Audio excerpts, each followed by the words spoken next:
আচ্ছা এটা লিখ লাইভে।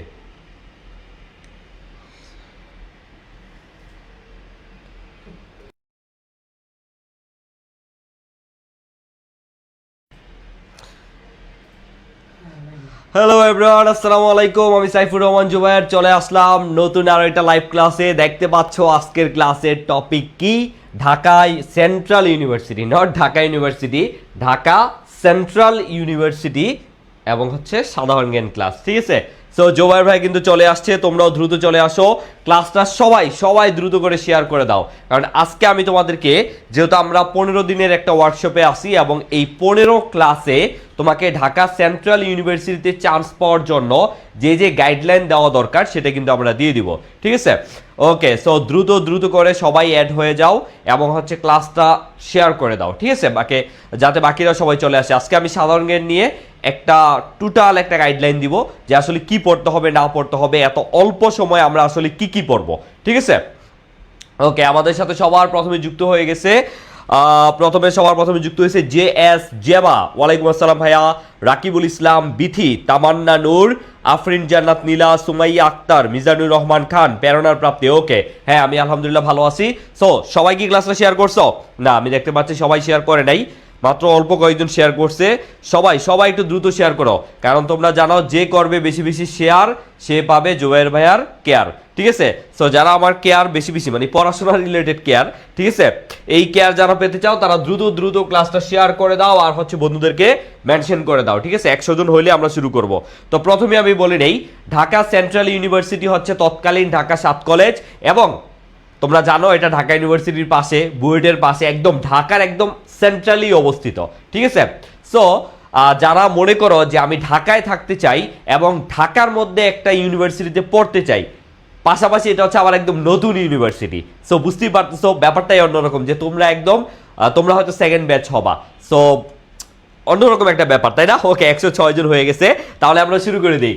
সো আমরা এখন দেখব যে গত বছর ঢাকা সেন্ট্রাল ইউনিভার্সিটিতে যে 50টা এমসিকিউ ছিল সেগুলো আসলে কেমন ছিল। কেন আমরা এটা দেখব? কারণ এই ক্লাসটা যদি আজকে আমরা করি তাহলে এই বছর যে পরীক্ষাটা হবে সেখানে ধারাবাহিকতায় কিন্তু এবার প্রশ্নটা হবে। ঠিক আছে, সো চলো আমি তোমাদেরকে কোশ্চেনগুলো সলভ করে দিই আর তোমরা দ্রুত করে কোশ্চেন এবার কেমন হবে ভাইয়া? কোশ্চেন ওইরকমই একই হবে। এখন পর্যন্ত যেহেতু কোনো গাইডলাইন তারা দেয় নাই বা হচ্ছে কোনো বিজ্ঞপ্তি তারা দেয় নাই, সো আমরা বলতে পারি যে বাংলা ইংরেজি 25 50 আর হচ্ছে তোমার জিকে একাই 50। বুঝতে পারছো জিকের যে দাম এটা তোমরা আসলে বুঝতে পারতেছো? জিকের দেখো বাংলা ইংরেজি মিলিয়ে 50 আর সেই জায়গায় তোমার সাধারণ জ্ঞান একাই 50। সো বুঝতে পারছো সাধারণ জ্ঞান কেন বেশি পড়তে হবে? কারণ সাধারণ জ্ঞান একাই বাংলা ইংরেজি থেকে বেশি মার্ক বহন করে। তার মানে তুমি যারা চান্স পাইতে চাও তাদেরকে অবশ্যই সাধারণ জ্ঞানে ভালো করতে হবে। ওকে, আচ্ছা ঠিক আছে, তাহলে দেখো প্রথম অ্যান্সারটা একটু দেখো।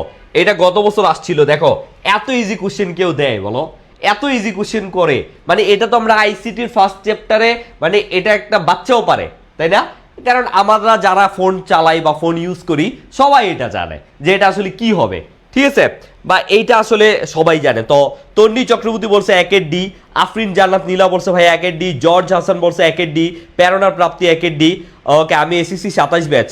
আচ্ছা ঠিক আছে, আচ্ছা ঠিক আছে, নাইম আছে, তারপর তৃষ্ণা। ওকে, আজকে দেখবো কে বেশি আনসার করতে পারে। তাহলে দেখো কোন পদ্ধতিতে, দেখো এই প্রশ্নটা কিন্তু বিভিন্ন পরীক্ষায় আসবে, এই জন্য একটু মনোযোগ দাও। কোন পদ্ধতিতে আঙ্গুলের ছাপ ব্যবহার করে অপরাধী নির্ণয় করা যায়? তাহলে এই যে আঙ্গুলের ছাপ আমরা দেই না, এই দেখো আমার ফোনটা অফ হয়ে গেলে আমি কি করি? আঙ্গুলের ছাপ দেই। তারপরে আরো কি আছে? আঙ্গুলের ছাপ আছে, তারপরে ফেস রিকগনিশন আছে, তারপরে হচ্ছে তোমার রেটিনা আইরিশ ও রেটিনা আছে, তারপরে ভয়েস রিকগনিশন আছে, তারপরে হ্যান্ড জিওমেট্রি আছে, তারপরে হচ্ছে তোমার সিগনেচার আছে। মানে এগুলা কি? এগুলা সবই হচ্ছে বায়োমেট্রিক সিস্টেম। বায়োমেট্রিক সিস্টেম হচ্ছে দুই ধরনের, একটা হচ্ছে ফিজিক্যাল আর একটা হচ্ছে আমাদের এই যে যেমন আরেকটা হচ্ছে, একটা তো হচ্ছে ফিজিক্যাল যেমন তোমার এই যে হ্যান্ড ফিঙ্গারপ্রিন্ট, তারপরে হচ্ছে ফেস রিকগনিশন, রেটিনা, ভয়েস, আরেকটা হচ্ছে তোমার তোমার এই যে সিগনেচার সহ আরো কিছু আছে, দুইটা সিস্টেম আছে। তাইলে এটা আমরা কেমনে বুঝবো যে কোন পদ্ধতি? এটা তো জেনেটিক ইঞ্জিনিয়ারিং হবেই না। জেনেটিক্স ইঞ্জিনিয়ারিং আসলে কোনটা? যেটা হচ্ছে তোমার একটা প্রাণীর জিন, তোমার হচ্ছে জিন বা তোমার হচ্ছে যে ক্রোমোজোম টাইপ যেগুলো আছে জিন, নরমালি জিনগুলো যখন অন্য প্রাণীর মধ্যে বা অন্য শস্যের মধ্যে সেটা স্থানান্তর করা হয়, বিশেষ করে কৃষিতে এটা করা হয়, সেটা হচ্ছে জেনেটিক ইঞ্জিনিয়ারিং। আর্টিফিশিয়াল ইন্টেলিজেন্স মানে হচ্ছে এআই, এআই এর সাথে তো এটা যায়ই না। তারপর ন্যানো টেকনোলজি, ওইটার সাথেও এটা যায় না। তাইলে এটা কি হবে? এটা হবে বায়োমেট্রিক্স। তবে এইটা ভালো যে এইবার তোমরা এই চারটা সম্পর্কে ভালো মতো আইডিয়া নিয়ে যাবা, তাহলে দেখবা যে এই চারটার মধ্যে এবার একটা পরীক্ষা আসবে। যেমন আমি এতটুকু বলতে পারি, এইবার এই আর্টিফিশিয়াল ইন্টেলিজেন্স আসবে, এআই। কোনটা আসবে? Open AI. ওপেন এআই আসতে পারে। ওপেন এআই এর প্রধান নির্বাহী কর্মকর্তা কে?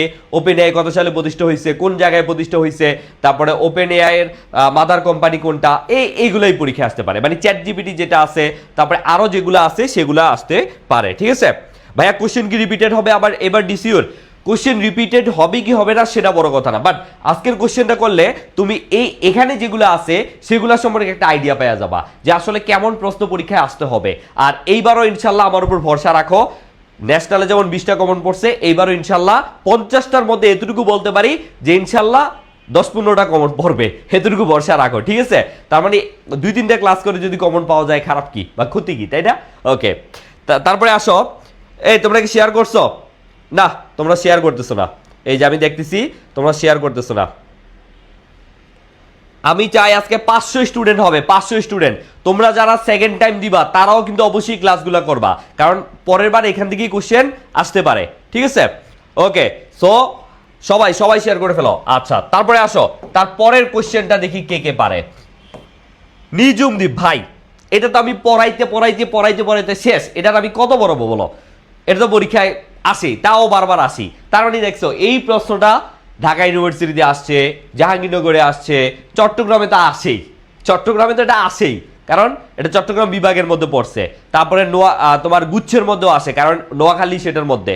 তাইলে নিজুমদ্বীপ কোথায় অবস্থিত? এই প্রশ্ন তো কি বলবো বলো? তাহলে তোমরা অ্যান্সার করে ফেলো, আমি জানি এটা তোমরা পারবা। তবে এখান থেকে মনে রাখবা, আমি একটু বদ্বীপ নিয়ে বলি। বদ্বীপ নিয়ে পরীক্ষায় আসতে পারে। বদ্বীপ, বিশ্বের সবচেয়ে বড় বদ্বীপ হচ্ছে গঙ্গা বদ্বীপ, তাই না? বিশ্বের সবচেয়ে বড় বদ্বীপ হচ্ছে গঙ্গা বদ্বীপ। আর গঙ্গা বদ্বীপ বলতে কাকে বোঝায়? বাংলাদেশকে, বাংলাদেশকে। ঠিক আছে, আর বাংলাদেশের সবচেয়ে বড় বদ্বীপ সুন্দরবন, বা বাংলাদেশের বদ্বীপ হচ্ছে সুন্দরবন। এইবার আসো ভোলা কি? ভোলা কিন্তু হচ্ছে বাংলাদেশের সবচেয়ে বড় একটা দ্বীপ এবং দ্বীপ জেলা, সবচেয়ে বড় দ্বীপ এবং দ্বীপ জেলা ভোলা। ঠিক আছে, লক্ষ্মীপুর কিছু না, পটুয়াখালীতে এখানে পটুয়াখালীতে আছে কি? কুয়াকাটা আছে, কুয়াকাটা সৈকত আছে, আমরা জানি পটুয়াখালীতে আছে কুয়াকাটা সৈকত। এবং কুয়াকাটা সৈকতের দৈর্ঘ্য কত? 18 কিলোমিটার। এবং এই কুয়াকাটা সৈকত থেকে বা বিচ থেকে সূর্যোদয় এবং সূর্যাস্ত দেখা যায়, তাই না? তা এটা পরীক্ষা আসে যে কুয়াকাটা সৈকত এটা কোথায়? পটুয়াখালীতে। এবং এখানে হচ্ছে তোমার 18 কিলোমিটার লং সি বিচ। ঠিক আছে, এবং এখানে বলতো এই পটুয়াখালীতে কারা বসবাস করে বলতো আমাকে? পটুয়াখালীতে কোন উপজাতি বসবাস করে? এবার বলো আমাকে দেখি কে কে পারে। পটুয়াখালীতে কোন উপজাতি বসবাস করে? এই তো সুমাইয়া আক্তার বলছে ভাইয়া নোয়াখালী হবে। ভাইয়া আপনি লাইভের গেটটা খোলেন, আমি আসতেছি। লাইভের গেটটা খুলবো। আচ্ছা, নাইম বলছে 2 ডি। ওকে, নাইম খুব অ্যাক্টিভ মনে হচ্ছে ছেলেটা, একদম অ্যান্সার ফাটায় দিতেছে, প্রত্যেক বলে 6 মারতেছে। দারুণ দারুণ। ওকে, ইনশাল্লাহ চান্স হবে ছেলেটার। পারভিন আক্তার বলছে ভোলা। তামান্না রহমান বলছে নোয়াখালী। ওকে, একজন, আচ্ছা ঠিক আছে। রবিন বলছে রাখাইন। রাইট, এই তো রবিন বলে ফেলছে। তাইলে পটুয়াখালীতে কারা বসবাস করে? রাখাইনরা। এই রাখাইনরা তোমার শুধু পটুয়াখালীতে না, পটুয়াখালীর সাথে সাথে বরগুনাতেও বসবাস করে, পাশাপাশি কক্সবাজারেও বসবাস করে। ঠিক আছে, তাইলে এইটা নিজুমদ্বীপ কোথায় অবস্থিত? নিজুমদ্বীপ হচ্ছে নোয়াখালীতে অবস্থিত। মনে রাখবা ভাসানচর কোথায় অবস্থিত? এইটাও কিন্তু নোয়াখালীর এখানে যে বা বঙ্গোপসাগরের মোহনা মেঘনার মধ্যে অবস্থিত ভাষান্তর, সেটাও কিন্তু নোয়াখালীতে। ঠিক আছে, ওকে। তারপরে এখান থেকে সবচেয়ে বেশি প্রশ্ন যেটা আসে সেটা হচ্ছে তোমার সেন্ট মার্টিন নিয়ে।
ওকে, এখন কি ঠিক আছে?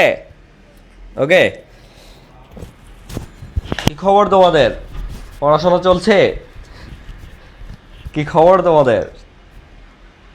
নকল আর হবে না, ঠিক আছে? এখন কি ঠিক আছে? ওকে, আচ্ছা ঠিক আছে। সাউন্ড আসে না কেন? এই তো চলে আসছে, ক্লিয়ার। তাহলে শহীদ আবু সাইদ দিবস কোন তারিখে? ওকে,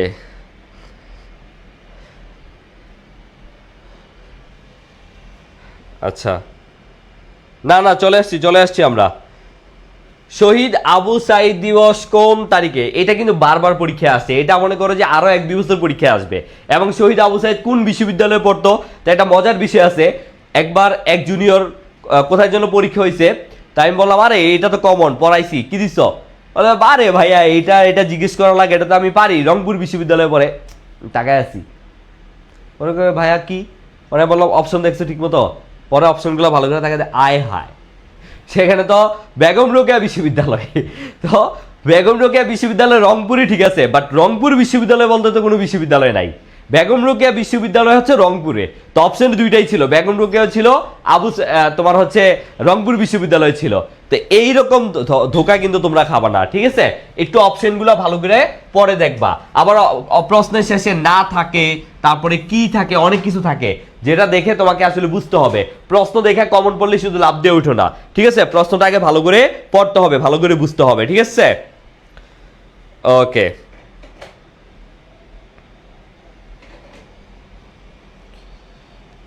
টাকা লাগলে দিব, তুই আগে সাউন্ড ঠিক কর প্লিজ। ভাই তুই এসে সাউন্ডটা ঠিক করে দিয়ে যা, আমি তোর টাকা দিব। কয় কোটি টাকা লাগবে বল?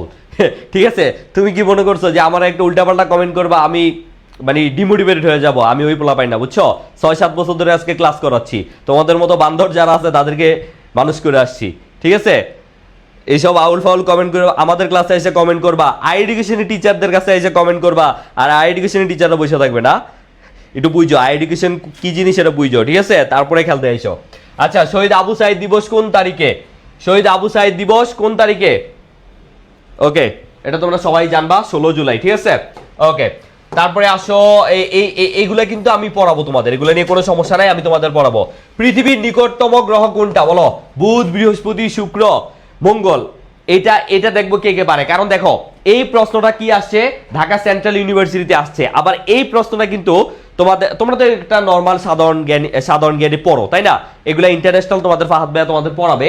তো পৃথিবীর নিকটতম গ্রহ কোনটা? বুধ, পৃথিবী, শুক্র, মঙ্গল। এগুলো আমরা সেই ক্লাস 1-2 থেকেই পড়ে আসতেছি, এগুলো আমরা সেই ক্লাস 1-2 থেকেই পড়ে আসছি। ঠিক আছে, এগুলা মানে পারার মতো, এগুলো তোমাদের পারার মতো, খুবই খুবই ইজি একটা জিনিস। ওকে, তারপর হচ্ছে সাদিয়া বলছে ভাইয়া 4-এর গ শেষে বলছে শুক্র। ওকে, তারপর রাকিবুল ইসলাম বলছে শুক্র। ওকে, রিমি বলছে খেলার আগে আউট হয়ে যাবে ভাই। ঠিক, আচ্ছা ঠিক আছে। ওকে, রাজুদা, আচ্ছা রিজু দাস বলছে 4-এর গ। রাইট, দেখো আমরা জানি এখানে একটু একটু ভালো করে বুঝতে হবে। ঠিক আছে সোনামণিরা, একটু বুঝতে হবে কি, সেটা হচ্ছে তোমার সূর্যের সবচেয়ে নিকটতম গ্রহ কোনটা? সূর্যের সবচেয়ে নিকটতম গ্রহ হচ্ছে বুধ, এবং সবচেয়ে ছোট মানে সূর্যের সবচেয়ে নিকটতম গ্রহ হচ্ছে বুধ। আর বলছে পৃথিবীর কোনটা? তাহলে পৃথিবীর হবে শুক্র। পৃথিবীর হবে শুক্র। ঠিক আছে, পৃথিবীর হবে শুক্র, এটা বুঝতে হবে। সূর্যের সবচেয়ে নিকটতম গ্রহ হচ্ছে বুধ, কিন্তু পৃথিবীর সবচেয়ে নিকটতম গ্রহ হচ্ছে শুক্র। এই দুটো জিনিস মাথায় রাখবা। তারপরে কোন গ্রহটা সবচেয়ে বেশি গরম হয়ে যায়, কোন গ্রহটা সবচেয়ে বড়, এগুলো কিন্তু পরীক্ষা আসবে, সেগুলো আমরা পড়াবো, পেন নাই, এগুলো আমরা পড়াবো, পেন নাই। ঠিক আছে, ওকে। তারপর আসো, তারপরের কোশ্চেনটা দেখো, 5 নাম্বার, গিনেস বুক অফ রেকর্ডের নাম উঠেছে কোন বাংলাদেশি খেলোয়াড়ের? এখানে দেখো আমার নামের সাথে একটা নাম মিলে যায়, তো সে আবার খুব ভালো টেবিল টেনিস খেলে। ঠিক আছে, তো তোমরা অ্যান্সার করো যে এটা কোনটা হবে। এটা গত বছর যদিও হয়েছে, এটা গত বছর হয়েছে, গত বছরের প্রশ্ন ছিল এটা। তো এই বছর এটা মনে হয় না আসবে। বিসিইউ থেকে অ্যাপ্লাই শুরু হয়েছে না ভাইয়া, এখনো খুব সম্ভবত শুরু হয় নাই। রবিন বলছে সি, সে বলছে জুবাইর আলী নো। আচ্ছা ঠিক আছে। ঢাকিবির পেড কোর্সে ভর্তি চলছে। হ্যাঁ, তোমাদের ফাহাদ ভাই খুব দারুণ একটা জিনিস মনে করাই দিছে, এই যে আমাদের ঢাকা বিশ্ববিদ্যালয়ে আমরা মাত্র 15 দিন তোমাদের ফ্রি দিচ্ছি, তারপর কিন্তু আমাদের একটা পেড ব্যাচ হবে। আর পেড মানেই তো অন্যরকম, তাই না? বুঝতেই পারতেছো, পেড মানেই অন্যরকম। তো সেই পেড ব্যাচে যারা পড়তে চাও কি করবা, জাস্ট মাত্র মনে হয় 200 টাকা, খুব সম্ভবত 200 টাকা দিবা ভাই। এত সার্ভিস মাত্র 200 টাকায়, কেন ভাই? না ঠিক আছে, যাও দিলাম, কি আর করা। তোমাদের ফাহাদ ভাই দিছে তোমাদের জন্য মাত্র 200 টাকায়। ফাহাদ ভাইয়ের জন্য একটু দোয়া করে দিও, ফাহাদ ভাই একটা বিয়ে করছে যাতে আরেকটা বিয়ে করতে পারে। ঠিক আছে, সবাই একটু দোয়া করে দিও। আচ্ছা ঠিক আছে। তো গিনেস বুক অফ রেকর্ডে নাম উঠছে বাংলাদেশের খেলোয়াড়ের জুবাইর আলী নূর। তিনি কিসের? তিনি টেবিল টেনিস খেলোয়াড়। তিনি কি টেবিল টেনিস খেলোয়াড়। তারপরে আসতে পারে যে বাংলাদেশের যারা আছে কতবার তারা হচ্ছে তোমার হচ্ছে যে কি বলে এভারেস্ট জয় করছে। তারপরে হচ্ছে এই যে সামনে 2026 সালে সাফ চ্যাম্পিয়নশিপ। তবে এইবার আমার যেটা মনে হচ্ছে, এইবার আমার সামনে ফিফা ওয়ার্ল্ড কাপ না, সামনে তো ফিফা ওয়ার্ল্ড কাপ, এইটা নিয়ে এবার একটা প্রশ্ন হবে। কোন মহাদেশে খেলা হচ্ছে, কয়টা দল অংশগ্রহণ করতেছে, তারপরে হচ্ছে কয়টা ম্যাচ হবে, ফাইনাল কোন স্টেডিয়ামে হইতে পারে, এরকম প্রশ্ন হবে। খুব ইজি কোশ্চেন হবে, ট্রাস্ট মি, খুব ইজি কোশ্চেন হবে ভাই। 50টা কোশ্চেন, এই 50টা কোশ্চেনের মধ্যে আমরা তোমাদের এমন ভাবে পড়াবো যাতে তুমি 30টা একদম এক পলকে অ্যান্সার করতে পারো। তারপরে আরো 10টা তুমি একটু ভাবলেই পারবা, আর বাকি 10টা একটু কনফিউশন থাকবে, স্বাভাবিক, সেগুলো আমরা ছেড়ে দিলাম। এই 50টার মধ্যে যাদের 20টা হবে বা 25টা হবে তারাও চান্স পাবে। দেখো এই 50টার মধ্যে যাদের 25টা হবে তাদেরও চান্স হবে। কিন্তু না, আমরা তোমাদেরকে এমন ভাবে পড়াবো, আজকে যেহেতু আমি শুধু তোমাদেরকে কোশ্চেনের সাথে পরিচিত করাচ্ছি, কোশ্চেন প্যাটার্ন, তারপরে আমি যে ক্লাসগুলো নিব সেগুলো হবে একদম বিস্তারিত ক্লাস।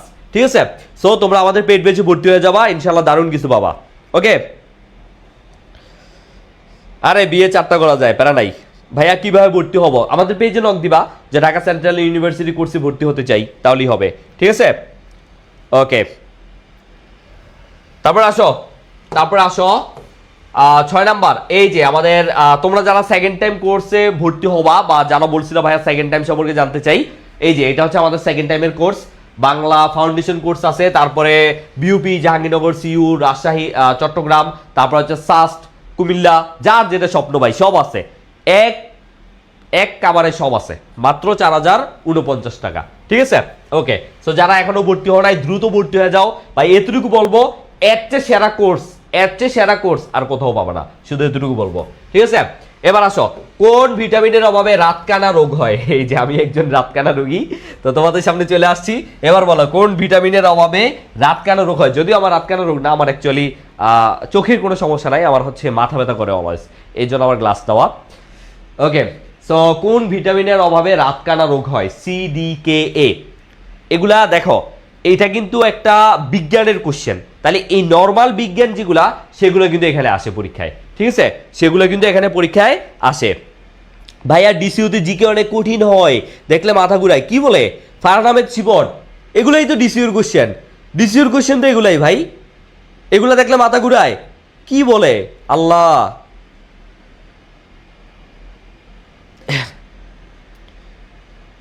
একজন বলছে পাশের গ না হলে বিয়ে করতাম না। পাশের কি গ হয়েছিল?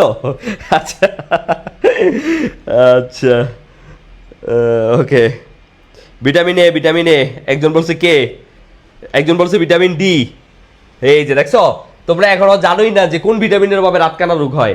ভিটামিন এ এর অভাবে রাতকানা রোগ হয়, এবং এই জন্য যাদের রাতকানা রোগ আছে তারা রাতে একটু কম দেখো, তোমরা বেশি বেশি করে ছোট মাছ বা গুঁড়া মাছ খাবা। ঠিক আছে, এটা তোমাদের জন্য ভালো হবে। ওকে, একটু ভিটামিনগুলো সম্পর্কে আমরা পড়াই দিব, প্যারা নাই। এবার আসো, চিকেন নেক। চিকেন মানে কি? মোরগ বা মুরগি। নেক মানে কি? গলা। নেক মানে গলা, তাহলে মুরগির গলা। এটা বলা হয় কাকে বলো তো? কানিন করিডোর, 3 বিঘা করিডোর, শিলিগুড়ি করিডোর, জাফলং সীমান্ত। দেখি এটা কে কে পারে ভাই। এটা আমাদের লেকচার শিটের প্রথম পেজই আছে, প্রথম বা সেকেন্ড পেজে আছে। এই যে আমি যে লেকচার শিটটা আমাদের এখান থেকে যেটা দেওয়া হয়, তো এটা প্রথম বা দ্বিতীয় পেজই আছে। সো আমি আশা করবো এটা তোমরা পারবা।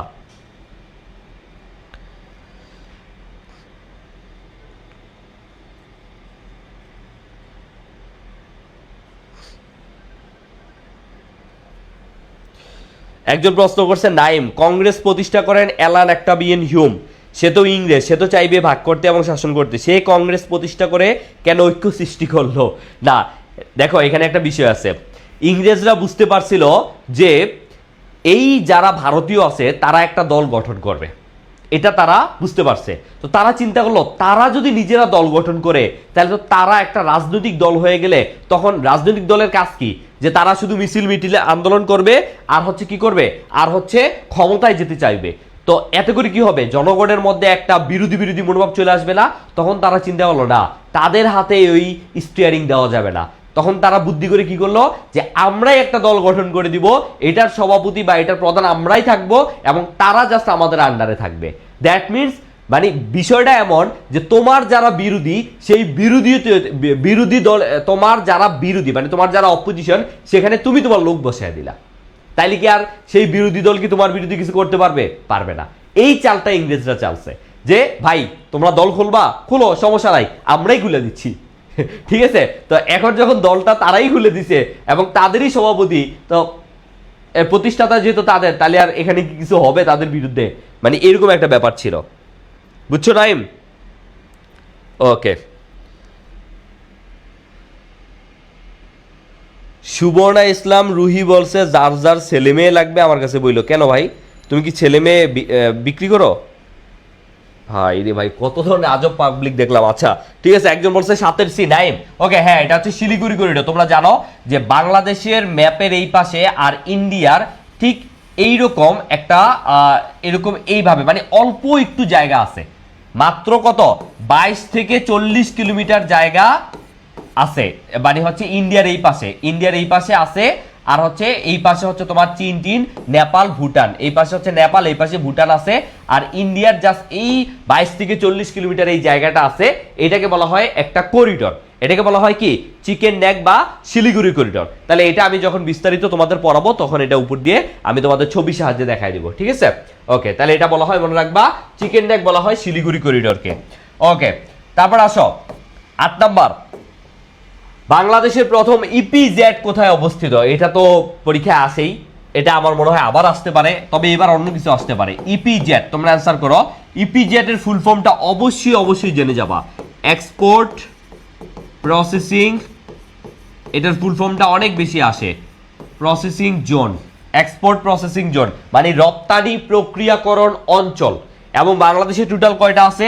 বাংলাদেশে টোটাল 10টা আছে, তার মধ্যে 8টা সরকারি, 2টা বেসরকারি। ঠিক আছে, এর মধ্যে একমাত্র একটা হচ্ছে তোমার কৃষিভিত্তিক ইপিজেড আছে, একটাই আছে কৃষিভিত্তিক ইপিজেড, এবং সেটা কোনটা?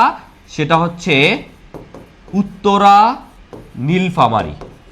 ঠিক আছে, তাহলে আমার বিশ্বাস যে প্রশ্ন আসলে এই জায়গা থেকে আসবে। ইপিজেড এক্সপোর্ট প্রসেসিং জোন সেটা হচ্ছে তোমার টোটাল 10টা বাংলাদেশে, 8টা সরকারি, 2টা বেসরকারি, আর একমাত্র কৃষিভিত্তিক হচ্ছে উত্তরা নীলফামারী। আর এখানে বলছে প্রথম ইপিজেড কোনটা, তাহলে প্রথম ইপিজেড কোনটা দেখি বলো তো। ফাহমিদা জান্নাত বলছে 8-এর ডি, রিমি বলছে 8-এর ডি, মিলন কুমার বলছে 8-এর ডি। ওকে, রুবাইয়া আক্তার রিন্তি, হ্যাঁ এক্সপোর্ট প্রসেসিং জোন, রাইট, 8-এর ডি। এই তো তোমরা পারছো, তাহলে এটা হবে চট্টগ্রাম। ওকে, এই তো তোমরা পারতেছো, দেখো কত ভালো লাগতেছে ভাই। 50টা জিকে আসবে ডিসিউতে, বুঝতে পারতেছো যে সবচেয়ে বেশি বাংলা ইংরেজির থেকে সবচেয়ে বেশি গুরুত্ব বহন করে এই জিকে। সো যারা এই জিকেতে ভালো করবে, 50টার মধ্যে যারা অ্যাটলিস্ট 30টাও পারবে, তারা দেখবা টপ করবে, টপ।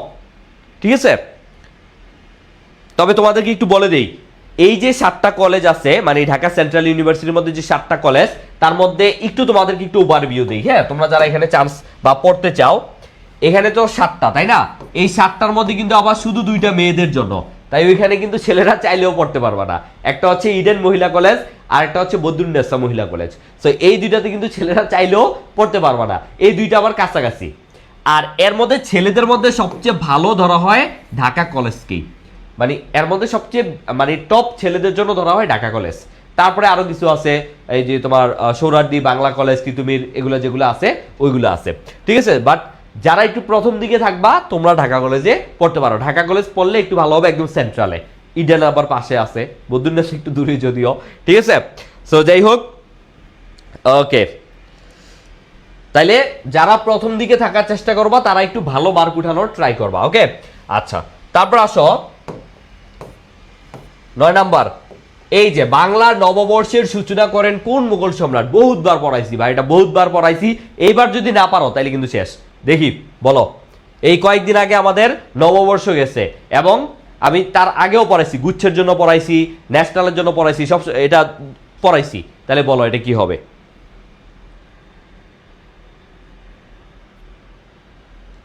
রবিন বলছে 9-এর সি, সবার আগে অ্যান্সার দিছে। রিমি বলছে তিতুমির বা ইডেন, দুইটা থেকে একটা পর্ব। ওকে, মাজিদুল ইসলাম বলছে 9-এর সি আকবর। দুঃখ বিলাস বলছে 9-এর সি। আরাফাত রহমান বলছে আকবর। মারুফ খান বলছে গ। নাইম বলছে ইডেন কলেজ যাইতে হবে, প্রত্যেকদিন ঘুরে আসতে হবে। এটা এখনই মনে হয়, পরে আর যাবা না। ঠিক আছে, ইডেন না রে ভাই, ইডেন চাইলেও পড়তে পারবো না। ওকে, তাইলে বাংলা নববর্ষের সূচনা করেন আকবর। এই মনে রাখবা, আকবরই কিন্তু প্রথম বাংলায় যে মোগল শাসন সেটা বিস্তার করেন। বাংলায় মোগল শাসন বিস্তার করেন, কিন্তু প্রথম আসছে কে? প্রথম কিন্তু আসছে হচ্ছে হুমায়ুন। প্রথম বাংলায় আসছে হুমায়ুন। ঠিক আছে, বাংলায় প্রথম আসছে কে? হুমায়ুন। কিন্তু বাংলায় মোগল শাসনটা সবচেয়ে মানে প্রথম বিস্তার করছিল আকবর। এই তিনি বাংলা প্রদেশকে 15টা সুবায় ভাগ করছিলেন, এবং তিনি যেটা করছিলেন বাংলা নববর্ষ চালু করছে। বাংলা দিন পঞ্জিকা বা ক্যালেন্ডারও তিনি করছে। তারপরে তিনি জিজিয়া কর রহিত করছিল। এই জিজিয়া কর কি? এই জিজিয়া কর হচ্ছে অমুসলিমদের উপর, অমুসলিমদের নিরাপত্তা রক্ষার জন্য সেনাবাহিনীদেরকে একটা কর দিতে হইতো, সেটা ছিল জিজিয়া কর। পরবর্তীতে তিনি আসার পর অমুসলিমদের উপর থেকে সে করটা উঠে নেন, যে এই কর এখন থেকে আর দেওয়া লাগবে না। এবং তার একটা ধর্ম ছিল দিনী এলাহি, তার কিন্তু নিজের একটা ধর্ম ছিল দিনী এলাহি, সেটা খুব অল্প, মাত্র 20 জনের মতো গ্রহণ করছিল। ঠিক আছে, তার একটা ধর্ম ছিল দিনী এলাহি। ওকে, ঠিক আছে, তারপরে আসো, এটা গেল। তারপরের কোশ্চেনটা দেখি আমরা, তাইলে এত ইজি কোশ্চেন আসে, দেখছো? এই দেখো, আরেকটা কোশ্চেন আসছে, ঐতিহাসিক পাগলা মসজিদ কোন জেলায় অবস্থিত? তোমরা জানো এটা কয়েকদিন পরপরই টিভিতে নিউজ দেয় যে পাগলা মসজিদে 3 কোটি টাকা পাওয়া গেছে, পাগলা মসজিদের 2 কোটি টাকা পাওয়া গেছে, এরকম কিন্তু বলা হয়। তাহলে এই পাগলা মসজিদ কোথায় অবস্থিত দেখি বলো তো, দ্রুত বলো। আমি একটা হিন্টস দিতে পারি, যেখানে হচ্ছে মিঠামই, নিটনা এগুলো আছে, ঠিক আছে, অষ্টগ্রাম আছে।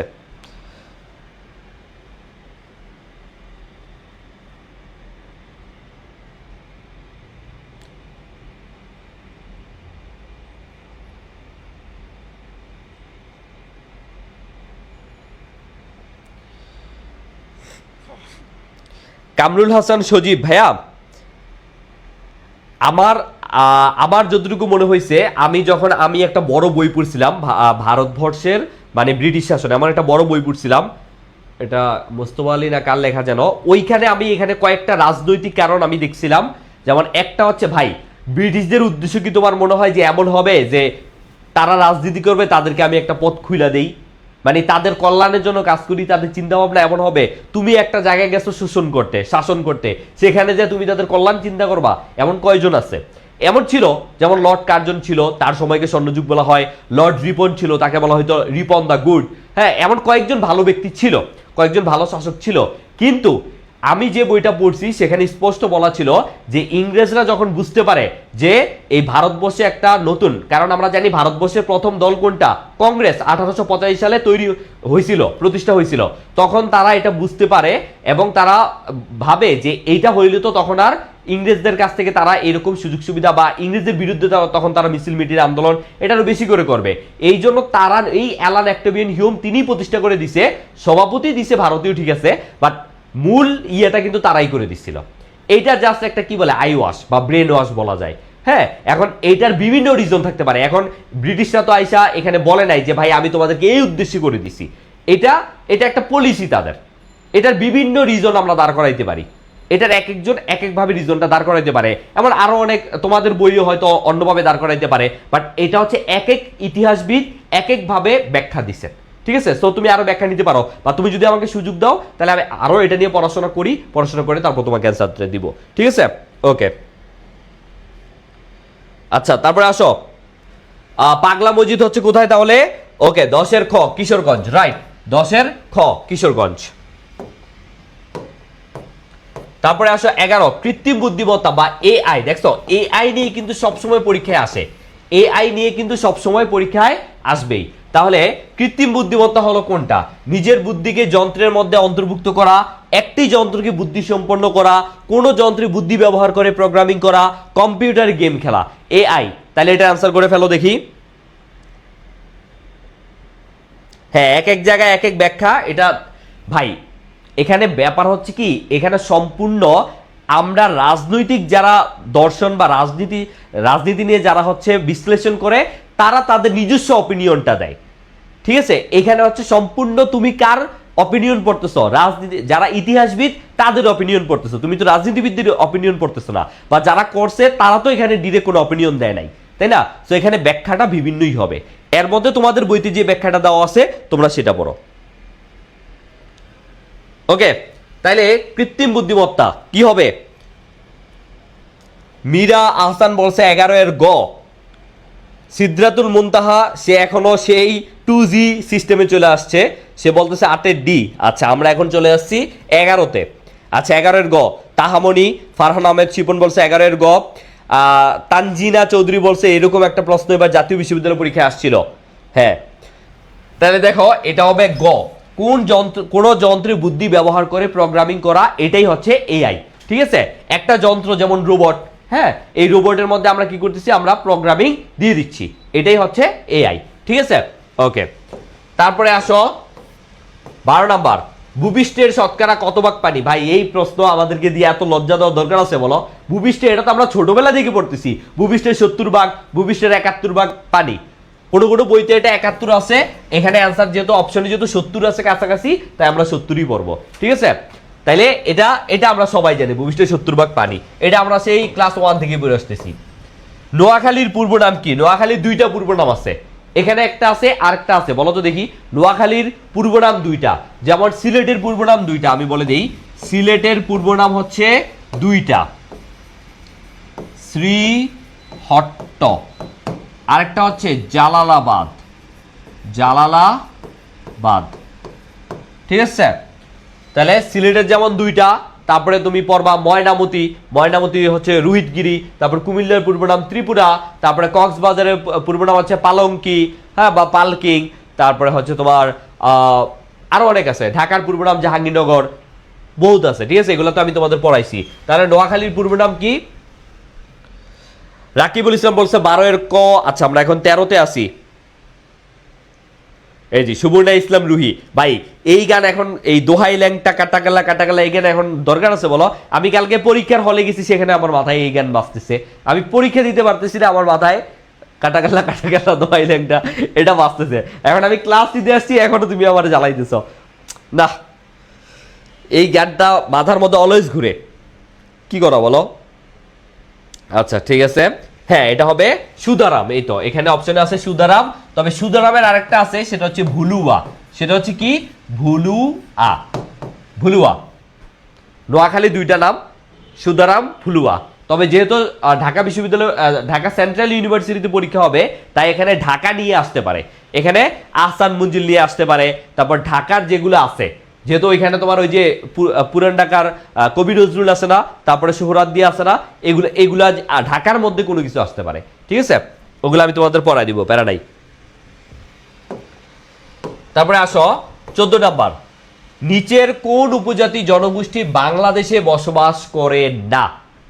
দেখি বলো কোনটা।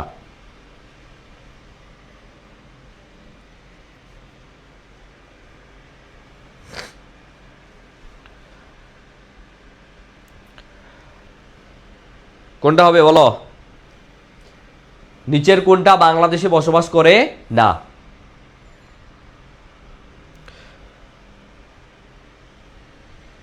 নায়েম বলছে ভাই আপনার বইটা থেকে কি আসতে পারে? আমার বই, এটা তো ঢাকা সেন্ট্রাল ইউনিভার্সিটি, তো এখানে তো মৌলিক জিকে তেমন বেশি আসে না, সো এটা থেকে ওই রকম আসবে, যেমন ইতিহাস রিলেটেড যেগুলো আছে তোমার হচ্ছে প্রাচীন বাংলার ইতিহাস, মুক্তিযুদ্ধ, হ্যাঁ এগুলা থেকে আসতে পারে, বাট এর চেয়ে বেশি তো এখান থেকে আসবে না। ওকে, নাইম বলছে 14 এর ডি পিগমি, তারপরে হচ্ছে নাহিদ পড়ু বলছে পিগমি, নাইম বলছে পিগমি, হ্যাঁ এটা হচ্ছে পিগমি, এটা হচ্ছে কঙ্গো সহ মধ্য আফ্রিকাতে বসবাস করে, মধ্য আফ্রিকান যে দেশগুলো আছে সেখানে হচ্ছে কঙ্গোরা, পিগমিরা বসবাস করে। পিগমি হচ্ছে একটা খর্বকায় জাতি, ঠিক আছে, পিচ্ছি পিগমি মনে রাখবা, পিচ্ছি একটা খর্বকায় ছোট বামন টাইপের। আর সাঁওতাল এটা তোমরা জানো, এটা বাংলাদেশে অবস্থিত এবং এটা রাজশাহী রংপুর বিভাগে থাকে এরা, রাজশাহী রংপুর, এবং এরা কিন্তু সমতলের সবচেয়ে বড় উপজাতি, সমতলে বসবাস করে উপজাতির মধ্যে। আর গারো এটা কই ভাই? এটা তো তোমরা জানো নেত্রকোনাতে আছে, ময়মনসিংহতে আছে, নেত্রকোনা ময়মনসিংহতে আছে, এবং এরা গারো পাহাড়ের পাদদেশে বসবাস করে গারোরা। তারপরে চাকমা তো এটা হচ্ছে তোমার বান্দরবান, খাগড়াছড়ি, রাঙ্গামাটি এখানে আছে, এবং বাংলাদেশের সবচেয়ে বড় বা বৃহৎ উপজাতি, এটা কিন্তু ন্যাশনালে আসছে। বাংলাদেশের সবচেয়ে বৃহৎ উপজাতি হচ্ছে চাকমা। প্রথম 1 নম্বরে হচ্ছে চাকমা, হ্যাঁ, 2 নম্বরে হচ্ছে মারমা, 3 নম্বরে হচ্ছে ত্রিপুরা। কেমনে মনে রাখবা? ত্রি মানেই কিন্তু 3, আর এটা 3 নম্বর, ঠিক আছে। আর 4 নম্বর হচ্ছে সাঁওতাল হচ্ছে 4 নম্বর, ঠিক আছে। দেখছো এত ইজি জিনিস। তারপরে আসে যে মাউরিরা বসবাস করে নিউজিল্যান্ডে। আফ্রিদি হচ্ছে তোমার কি বলে পাকিস্তানে। তারপরে জুলুকুলু কোথায় বসবাস করে? দক্ষিণ আফ্রিকাতে বসবাস করে। এগুলো ইজি, এগুলোর ইজি কোশ্চেন আছে আর বলো? তুমি যদি একটু জিকে কে ভালোবাসো, একটু মন প্রাণ দিয়ে জিকে কে একটু মায়ার চোখে জিকের দিকে তাকাও, জিকের মতো এত সহজ সরল এত ভালো জিনিস আর নাই। বাংলা ইংলিশ তো এটা ভাই মানে পড়তেই ভালো লাগে না। পড়বা জিকে, বেশি বেশি জিকে পড়বা, জিকে কে ভালোবাসবা, ঠিক আছে? তাহলে দেখবা জিকেও তোমাকে ভালোবাসবে, জিকে কখনো তোমাকে ছেঁকা দিবে না, ঠিক আছে? মাঝে মাঝে দিবে, যদি তুমি না পড়ো, তুমি যদি তাকে ভালো মতো টাইম না দাও, তখন সে ঠিকই তোমাকে ছেঁকা দিবে, ঠিক আছে? জিকে কি মানুষই তো ছেঁকা দেয়, তাহলে জিকে দিবে না কেন? এবার আসো, নিচের কোন এলাকায় ইলিশের সবচেয়ে বড় প্রজনন ক্ষেত্র অবস্থিত? ইলিশের সবচেয়ে বড়, আমরা এতদিন জানতাম ইলিশের বাড়ি চাঁদপুর, কিন্তু অপশনে চাঁদপুরই নাই, অপশনে কিন্তু চাঁদপুর নাই। এবার বলো যে এটা কি হবে, এটা তোমাদের জানতে হবে।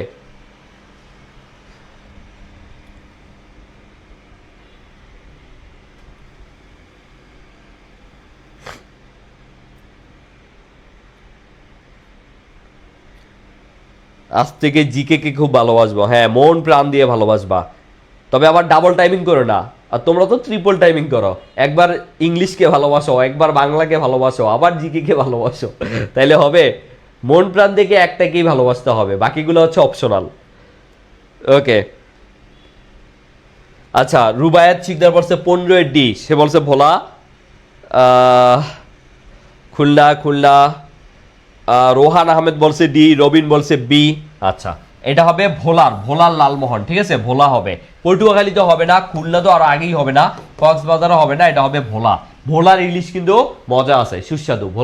ভোলার ইলিশ ভালো, ঠিক আছে।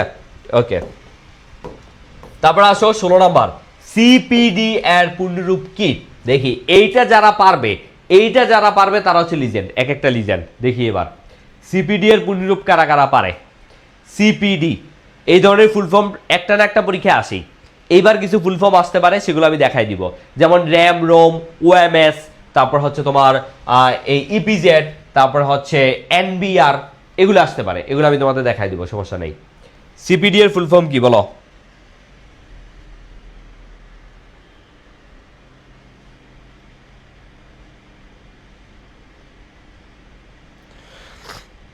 মৌলিক জিকে থেকে কি প্রশ্ন আসে না ভাইয়া? আসে বলতে যেগুলো আসে সেগুলো তুমি ওই নর্মাল জিকেতে আমাদের লেকচার শিট বা আমাদের ক্লাস করলে ইনশাল্লাহ হবে, ঠিক আছে।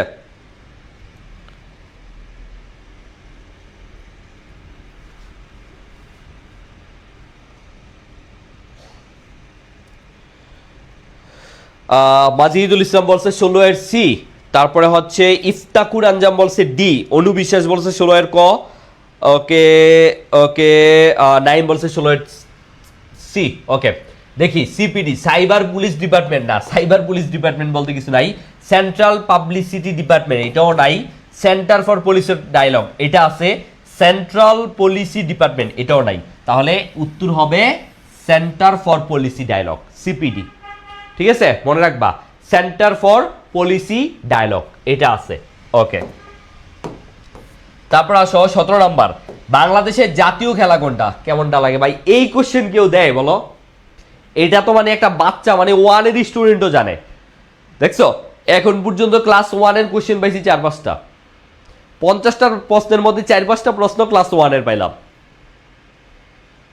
বাংলাদেশের জাতীয় খেলা কোনটা? না, আমি হতাশ। তাইলে কাবাডি বা হাডুডু এই দুইটা কিন্তু একই খেলা, বুঝছো।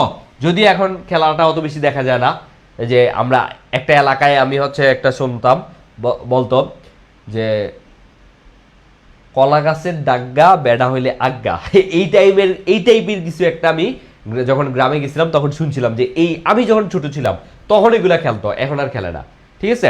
তো এখন এগুলো একদম হয় না বললেই চলে, একদম খেলাই হয় না। ইন্টারন্যাশনাল লেভেলে ইন্ডিয়াতে খেলা হইতো, এখন ওইরকম নাই, এখন একদম উঠেই গেছে ধরতে গেলে, বাট গ্রামে গঞ্জে হয়তো হয়, এখনো আমার জানা নাই। ওকে, তারপরে আসো 18, রোহিঙ্গা সংকট নিয়ে ঢাকায় অনুষ্ঠিতব্য আন্তর্জাতিক সম্মেলনের সহ আয়োজক কোন সংস্থা? এটা কোনটা বলো? রোহিঙ্গা সংকট নিয়ে ঢাকায় অনুষ্ঠিতব্য আন্তর্জাতিক সম্মেলনের, এটা যদিও সাম্প্রতিক হয়ে গেছে, এই বছর হয়তো মনে হয় না আর এই ধরনের প্রশ্ন আসবে, তাই আমি উত্তরটা দিয়ে দিচ্ছি, এটা হচ্ছে জাতিসংঘ, ঠিক আছে। এটা এই বছর মনে হয় না আবার আসবে। তারপরে আসো 19 নাম্বার, কোনটি বাংলাদেশের সাদা সোনা নামে পরিচিত? এটা ভাই এটা সবাই জানে, যারা জিকে পড়ে, এটা মানে কেউ জানবে না এটা তো হইতেই পারে না। যেমন এই যে পাটকে বলা হয় সোনালী আঁশ, পাটকে বলা হয় কি? সোনালী আঁশ। তারপরে ইলিশ তো আমরা জানি যে এটা বাংলাদেশের জাতীয় মাছ। তারপরে বাংলাদেশে সবচেয়ে বেশি উৎপন্ন হয় ইলিশ। তারপরে হচ্ছে ইলিশের বাড়ি চাঁদপুর, এখন আর যদিও চাঁদপুর নাই। তারপরে হচ্ছে তোমার মানে ইলিশ, এটা হচ্ছে তোমার এখন যদিও একটা ধরা বন্ধ, ইলিশ ধরা কিন্তু এখন বর্তমানে বন্ধ আছে। সো ইলিশ নিয়ে আমরা জানি যে এটা হচ্ছে আমাদের। আর এই যে পাট, এটা কিন্তু আমাদের জিডিপির 1%। আচ্ছা না, এটা ইলিশ মনে হয় আমাদের জিডিপির না, পাট হচ্ছে 1%-এর মতো, ঠিক আছে। ওকে, হ্যাঁ এটা হবে। তাহলে সাদা সোনা হচ্ছে চিংড়ি। ওকে, তারপরে আসো 20 নাম্বার, স্ক্যান্ডিনেভীয় দেশ নয় কোনটা? এটা অ্যান্সার করো। এটা আমি বারবার পড়াইছি, এটা আমি ফাইন্স ফাইন্স দিয়ে তোমাদের পড়তে বলছিলাম, ফাইন্স। ফাইন্স দেখি বলো, ফাইন্স মানে কি? এইটা দিয়ে তোমরা এখান থেকে খুঁজে বের করো।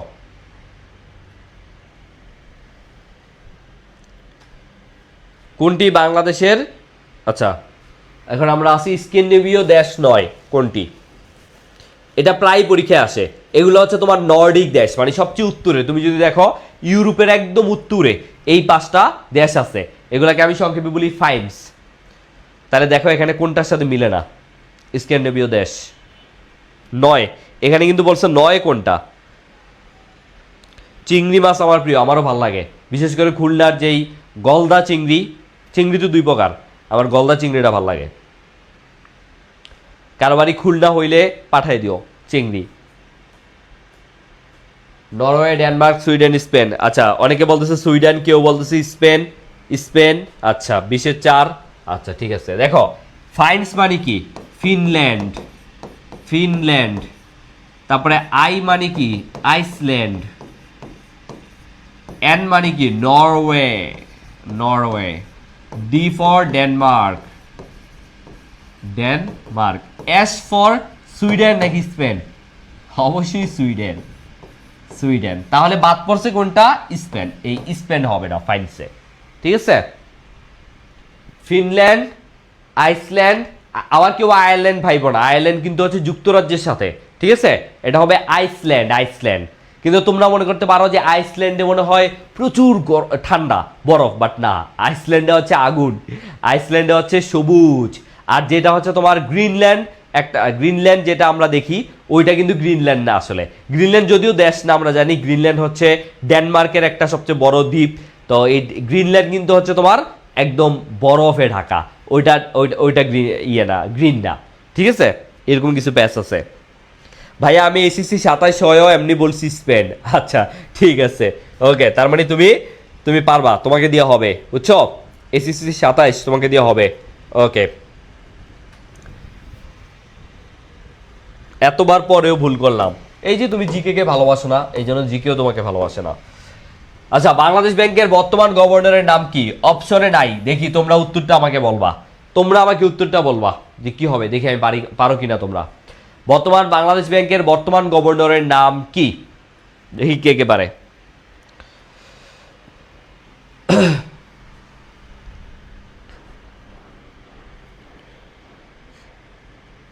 লায়লা মামুনের কাহিনী, এই লায়লা মামুন কি এখনো চলে? না, তোমরা ঠিক হইল না। বলো বর্তমান বাংলাদেশ ব্যাংকের গভর্নর। এইবার কয়েকটা জিনিস পরীক্ষা আসতে পারে, যেমন প্রধান বিচারপতিকে, প্রধান বিচারপতি। তারপরে অ্যাটর্নি জেনারেলকে, অ্যাটর্নি জেনারেলকে। স্পিকারকে, বা স্পিকার নিয়ে কিছু জিনিস আসতে পারে, ঠিক আছে? তারপরে প্রধান নির্বাচন কমিশনার এখন আসবে না, তারপরে গভর্নর। এই 4টার মধ্যে আই গেস একটা আসবে, ঠিক আছে? এদের নাম মুস্তাফিজুর রহমান, মুস্তাফিজুর রহমান। মুস্তাফিজুর রহমান না মোস্তাকুর রহমান? মোস্তাকুর রহমান না, খুব মুস্তাফিজুর না, মনে হয় মোস্তাকুর রহমান হবে খুব সম্ভবত। তোমরা মুস্তাফিজ বলতেছো হয়তো। আচ্ছা যাই হোক, এরকমই একটা নাম হবে, ঠিক আছে? ওকে, সেটা আমরা যখন সাম্প্রতিক ক্লাস পড়াবো তখন বলবো। মোস্তাকুর রহমান হবে আই গেস।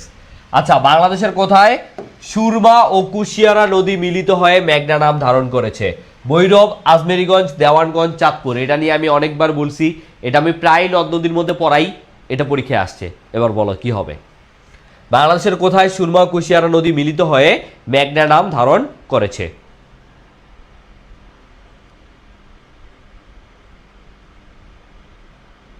মোস্তাকুর রহমান, হ্যাঁ। তারেক রহমানের মেয়ের নাম আসতেও পারে, আমি ভুলি নাই রে। তোমরা আমাকে কনফিউজ করে দিছো, আমি তো জানি মুস্তাকুর রহমান, তোমরা সবাই বলতেছে মুস্তাফিজুর রহমান। মানে একজন কমেন্ট করছে, আরেকজন সবাই দলবাদা ওইটাই কমেন্ট করতেছে।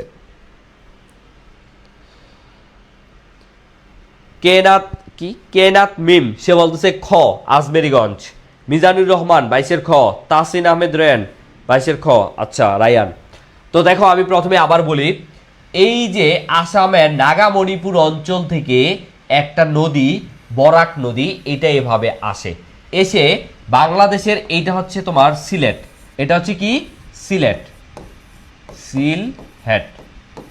এই সিলেটের এখানে এসে এই সুরমা, কয়টা নদী দুই ভাগে ভাগ হয়ে যায়, সুরমা আরেকটা হচ্ছে কুশিয়ারা, সুরমা এবং কুশিয়ারা, এই দুইটা আবার এখান দিয়ে এসে আবার দুইটা একসাথে মিলিত হয়। এই জায়গাটার নাম হচ্ছে হবিগঞ্জের আজমেরিগঞ্জ। নাম কি? আজমেরিগঞ্জ। তারপর একটু সামনে এটা কালনি নাম ধারণ করে, কালনি। তারপরে এই ভৈরবের কাছে এসে এটা মেঘনা নাম ধারণ করে, কিশোরগঞ্জের ভৈরবের কাছে এসে। তার মানে এখানে কি বলছে, কোথায় সুরমা ও কুশিয়ারা নদী মিলিত হয়ে মেঘনা নাম ধারণ করে? তাহলে এবার বলো কই মেঘনা নাম ধারণ করছে? ভৈরব। তাইলে আজমেরিগঞ্জ কেমনে হয় বলো? আজমেরিগঞ্জে তো হবিগঞ্জের আজমেরিগঞ্জে দুটো মিলিত হয়েছে, মিলিত হয়ে সেটা তো কালনি নাম ধারণ করছে। হবিগঞ্জের আজমেরিগঞ্জে সেটা কালনি নাম ধারণ করছে, নট আজমেরিগঞ্জ। তারপরে ভৈরবের কাছাকাছি গিয়ে সেটা হচ্ছে তোমার এই নাম ধারণ করছে মেঘনা, মেঘনা নাম ধারণ করছে। বুঝতে পারছো?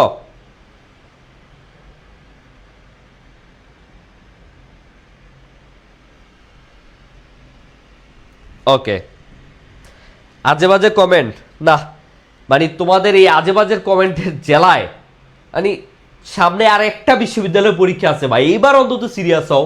এখনো যদি সিরিয়াস না হও পরে শুধু কোপাল চাপড়াবো, আর কিছু করা থাকবে না। মানে এই লাস্ট মোমেন্টে আইসা এখনো যদি, তবে আমার মনে হয় যারা সিরিয়াস স্টুডেন্ট তারা আসলে এগুলা করে না। ওই কিছু পোলাপাইন আছে না যাদের জীবনের কোনো মায়া মমতা নাই, যাদের জীবনে কোনো গোল নাই, কোনো টার্গেট নাই, মানে দৌড় হইলে হইলো না হইলে নাই, এরা আইসা মানে বাকিরা পড়তেছে এটা দেখতে ভালো লাগতেছে না, আইসা টুকুস করে একটা কমেন্ট করে এই হয়ে যায় শুরু। কি বলবো আর তোমাদের। আচ্ছা দেখো, বাংলাদেশের সর্ববৃহৎ লোক সংখ্যার উপজাতি কোনটি? এটা অলরেডি বলে ফেলছি, চাকমা, তাই না? চাকমা। তারপরে আসো 24 নাম্বার, এনবিআর এর পূর্ণরূপ কি? দেখছো একটু আগে আমি বলে আসছি, সেটা আসছে এনবিআর। তো দেখো এনবিআর, আমি শুধু এটা বলি, তোমরা এটার অ্যান্সার দিবা। এনবিআর এর যে ফুল ফর্ম সেটা হচ্ছে তোমার জাতীয় রাজস্ব বোর্ড, জাতীয় রাজস্ব বোর্ড, ঠিক আছে? আর এইটার কাজ হচ্ছে রাজস্ব সংগ্রহ করা। রাজস্ব বলতে এখানে কর টর বা যা কিছু আছে সেগুলা। এটা কিন্তু চট্টগ্রাম বিশ্ববিদ্যালয়ে আসছিল, এই বছর আসছে, ঠিক আছে? তার মানে এইরকম প্রশ্ন কিন্তু পরীক্ষায় আসে। এনবিআর,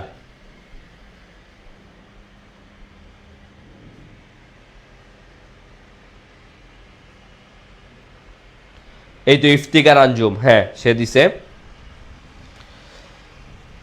ওকে, রাজস্ব সংগ্রহ করা, জাতীয় রাজস্ব বোর্ড। তাহলে রাজস্ব সংগ্রহ করে, তাহলে ইংলিশটা দেখো, জাতীয় মানে কি? জাতীয় মানে হচ্ছে ন্যাশনাল। তাহলে ন্যাশনাল কোথায় কোথায় আছে? ন্যাশনাল 4টার মধ্যে আছে। দেখো রাজস্ব, রাজস্ব তো পরে, রাজস্ব মানে কি? রেভিনিউ। তাহলে রেভিনিউ কোনটা? রেমিটেন্স হবে না, রেলওয়ে হবে না, রিজার্ভ হবে না, রেভিনিউ, শেষ। তাইলে ন্যাশনাল বোর্ড অফ রেভিনিউ, এটাই হচ্ছে উত্তর, জাতীয় রাজস্ব বোর্ড, ঠিক আছে? জাতীয় রাজস্ব বোর্ড, এটাই হচ্ছে national board of revenue, NBR, NBR, national board of revenue. Okay sir, Jahangirnagar পড়া মেয়েদের নাকি বিয়ে হয় না, তোমার কাছে আসছে মেয়েরা বিয়ে করতে? ও সরি, এটা কি রাধিকা আহমেদ, মানে মেয়েই বলছে, মানে জাহাঙ্গীরনগরের মেয়ে বিয়ে হয় কি হয় না, এই ধরনের আলাপ কি খুব গুরুত্বপূর্ণ? মানে জাহাঙ্গীরনগরের মেয়েরা কি কখনো ফেসবুকে এসে বলছে যে আমাদের বিয়ে হচ্ছে না, আমরা জাহাঙ্গীরনগরে পড়ি দেখে? তোমাদের কাছে মনে হয় এগুলা কারা উঠায়? যারা জাহাঙ্গীরনগরের মেয়ে বিয়ে করতে পারবে না তারা এগুলা উঠায়। বুঝতে পারছো? জাহাঙ্গীরনগরের এমন কোনো মেয়ে নাই যার আজ পর্যন্ত বিয়ে হয় নাই, যদি সে নিজে থেকে না করে। সবারই বিয়ে হয় ভাই। এগুলা বাজারে কথা উঠায় কারা? জাহাঙ্গীরনগর মানে one of the finest university, আমার খুব পছন্দের একটা ইউনিভার্সিটি। তোমাদের ফাহাদ ভাই সেখানে পড়ে। এই প্রশ্ন তোমরা তোমাদের ফাহাদ ভাইকে কইরো, দেখো অ্যান্সার কি দেয়, ঠিক আছে? কি আজব, কি সব প্রশ্ন! বিয়ে নাকি হয় না। আচ্ছা, ব্লু ইকোনমি কোনটির সাথে সম্পর্কিত? এই প্রশ্ন আমি আর পড়াবই না, সব জায়গায় এক প্রশ্ন আসে। মানে এই প্রশ্ন আর কত পড়াবো বলো? সব ইউনিভার্সিটিতে এক প্রশ্ন আসে। গুচ্ছতে পড়াইছিলাম, আসছে। তার আগে ঢাকা ইউনিভার্সিটির আগের দিন পড়াইছিলাম, আসছে। এখন আমি সব জায়গায় এটা পড়াই, এটা আসে।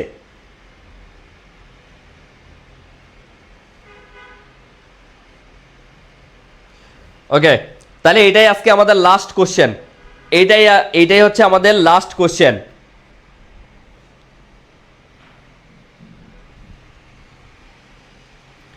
ব্লু ইকোনমি কোনটির সাথে সম্পর্কিত? এটা আজকে আমাদের লাস্ট কোশ্চেন।